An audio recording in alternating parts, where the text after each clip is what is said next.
They mocked his God, challenged his power, and called down defiance upon themselves, but heaven would answer with fire.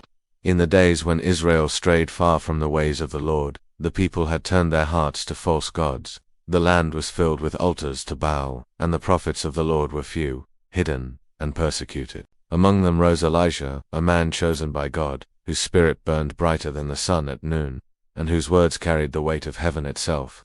The king, Ahab, ruled with pride and cruelty, allowing the land to be drenched in sin. The people bowed before idols, danced upon the altars, and cried to Baal for rain.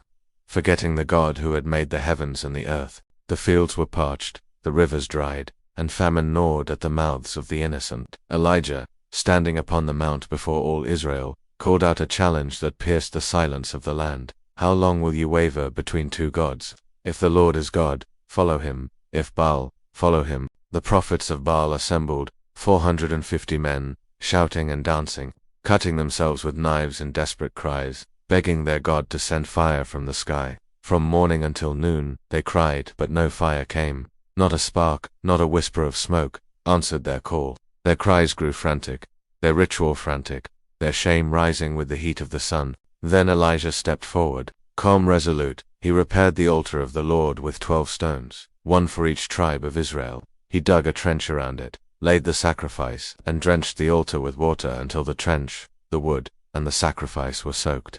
Even the earth drank of the water. He raised his eyes to heaven and prayed with a voice that shook the mountains. O Lord, God of Abraham, Isaac, and Israel, let it be known today that you are God in Israel, and that I am your servant, obeying your command. Then a sound split the sky. A roaring, consuming fire descended from heaven. The flames leaped upon the altar, devoured the wood, the sacrifice, and even the water in the trench. Smoke and ash spiraled upward, a sign of God's unyielding power. The people fell upon their faces, trembling, fear and awe mixing in their hearts. Elijah seized the moment of revelation. He commanded the people to seize the false prophets, and they did, dragging the prophets to the brook Kishon where they perished.